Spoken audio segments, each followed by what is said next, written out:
হচ্ছে আমি শুনেছি যে রমজান মাসে ৩০ দিন জান্নাতের দরজা খোলা থাকে এবং জাহান্নামের দরজা বন্ধ থাকে, কিন্তু সেই ৩০ দিনের রমজানের মধ্যে যদি কোনো হিন্দু মারা যায় তাহলে সে কোথায় যাবে? ভাই সাহেব খুব ভালো এবং সঠিক প্রশ্ন করেছেন। প্রশ্নকে কখনো ভুল বলা উচিত নয়, ভুল বললে তো প্রমাণ করতে হয়। ভাই সাহেবের প্রশ্নটি হলো, তিনি হাদিসের উদাহরণ দিচ্ছেন। অনেক হাদিস আছে, আল্লাহ রাসূল সাল্লাল্লাহু আলাইহি ওয়াসাল্লামের, বুখারী এবং অন্যান্য হাদিস আছে যে রমজানে আল্লাহ সুবহানাহু ওয়া তাআলা জান্নাতের দরজা খুলে দেন এবং জাহান্নামের দরজা বন্ধ করে দেন। ভাই সাহেব আরেকটি হাদিস বলতে ভুলে গেছেন যে শয়তানও বন্দী থাকে। তো তিনটি বিষয় একসাথে, আল্লাহ সুবহানাহু ওয়া তাআলা শয়তানকে বন্দী করেন।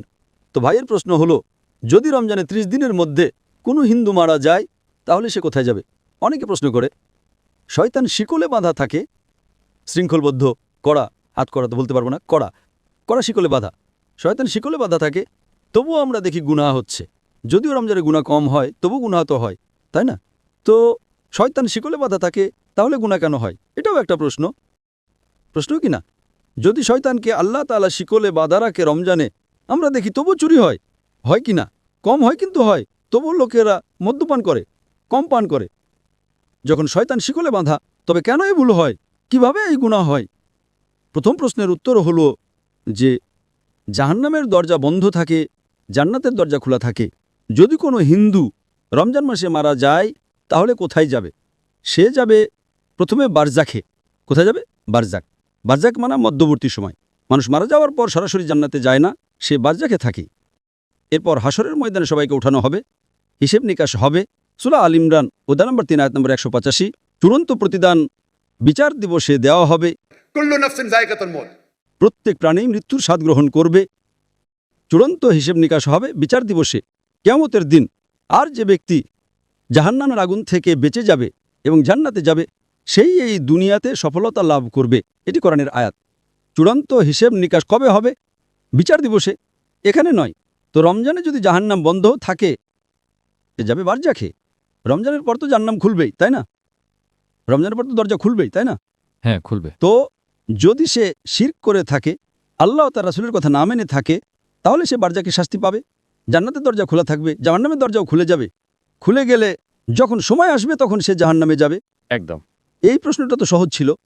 দ্বিতীয় প্রশ্নটি আরও জটিল। যদি শয়তান শিকলে বাঁধা থাকে, তাহলে ভুল কাজ কিভাবে হয়? তারপরও তো গুনাহ হয়, যদিও কম হয়। আপনি যদি যাচাই করেন দেখবেন রমজানে গুনাহ কমে যায়। আমি একটা যাচাই করেছিলাম, যখন শয়তান শিকলে বাঁধা থাকে তারপরেও কিভাবে গুনাহ হয়। আর এই প্রশ্ন আমাকে খুব চিন্তিত করত। আমি যখন দাওয়াতে নতুন ছিলাম, আলহামদুলিল্লাহ কেউই প্রশ্ন করেনি, খুব চিন্তিত করত, কিন্তু আল্লাহ এর উত্তর দিয়ে দিয়েছেন। অনেক গবেষণা করেছি, পড়েছি, উত্তর খুঁজেছি, আলেমদের জিজ্ঞেস করেছি, তারা বললেন সঠিক। মাশাআল্লাহ, কি সুন্দর উত্তর। তারপর থেকে আমি এই উত্তর দিতে শুরু করেছি, কারণ আমি নিজেই প্রথমেই প্রশ্ন করি। আমি নিজেকে আক্রমণ করি, কারণ আত্মরক্ষা করার জন্য আক্রমণ করা জানতে হয়। আপনি যদি আত্মরক্ষা করতে চান তাহলে আক্রমণ করা জানা জরুরি। আপনি যখন বিতর্ক করেন, আপনাকে যদি কোরআনকে রক্ষা করতে হয় তাহলে আক্রমণ করাও শিখতে হবে। আক্রমণে পারদর্শী হলে আপনি নিজেকেও রক্ষা করতে পারবেন। তো আমি এর উত্তর দিচ্ছি। আল্লাহ রাসূল সাল্লাল্লাহু আলাইহি ওয়াসাল্লাম বলেছেন যে শয়তান শিকলে বাঁধা থাকে। শিকলে বাঁধা থাকে। শয়তান মরে যায় না, জীবিত থাকে, কিন্তু শিকলে বাঁধা থাকে। আমি একটা উদাহরণ দিই। ধরুন একটা সিংহ, বাঘ শিকলে বাঁধা আছে এবং শিকলটা 10 ফুট লম্বা। আপনি দূরে দাঁড়িয়ে আছেন, আপনি জানেন শিকলটা খুব মজবুত, তাই আপনি ভয় পাবেন না, তাই না? ভয় পাবেন না তো, শিকল মজবুত, কিন্তু শিকলটা 10 ফুট লম্বা। যদি একটা বাঘ বা সিংহ শিকলে বাঁধা থাকে আর শিকলটা 10 ফুট লম্বা হয়, আপনি 30 ফুট দূরে আছেন, শিকলটা মজবুত, আপনি কি নিরাপদে থাকবেন না? ভয় তো লাগবেই। ভীরু হলে ভয় লাগবে, তাই না? এমনি তো সিংহ ছাড়াও ভয় লাগতে পারে, কুকুর দেখে পালিয়ে যাবেন, বিড়াল দেখে পালিয়ে যাবেন। কিন্তু আপনি যদি 30 ফুট দূরে থাকেন তাহলে তো নিরাপদে থাকবেন, তাই না? হ্যাঁ কি না? একদম একদম। একদম। কিন্তু আপনি যদি সিংহের কাছে যান তাহলে কি হবে? খেয়ে ফেলবে। হ্যাঁ। তো আল্লাহ রাসূল সাল্লাল্লাহু আলাইহি ওয়াসাল্লাম যখন বলেন যে রমজানে শয়তান শিকলে বাঁধা থাকে, এর মানে হলো আপনি শয়তানের কাছে যাবেন না। ঠিক। আপনি রমজানে বলবেন, না আমি জুয়ার আড্ডায় যাব, রমজান মাস আমি মদের দোকানে যাব, তাহলে দোষটা কার? আপনার। তাই রমজানে শয়তানের শক্তি কমে যায়, কিন্তু শয়তান মরে যায় না। শিকলে বাঁধা থাকে মানে আপনি যদি দূরে থাকেন তবে নিরাপদ, কিন্তু আপনি যদি সিংহের মুখে হাত দেন, সে শিকলে থাকলেও তো আপনাকে খেয়ে ফেলবে, তাই না? একদম। তো রমজানে আপনার জন্য গুনাহ থেকে দূরে থাকা সহজ, কিন্তু অসম্ভব নয়। রমজানে প্রায়শই আমরা আল্লাহর সাহায্য পাই, কিন্তু আপনি যদি বলেন, না আমি মদের আড্ডায় যাব, পিকচার দেখব, আমি ব্লু ফিল্ম দেখব, তাহলে তো সমস্যা হবে, তাই না?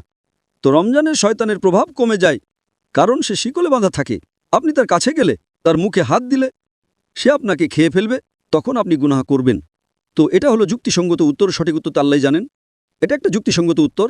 হাদিস ঠিকই আছে, কিন্তু এর মানে হলো আপনাকে আরও বেশি মনোযোগ দিতে হবে এবং রমজানে আল্লাহর ইবাদত করার জন্য আপনার কাছে আরও বেশি সময় আছে। আশা করি উত্তরটা পেয়েছেন।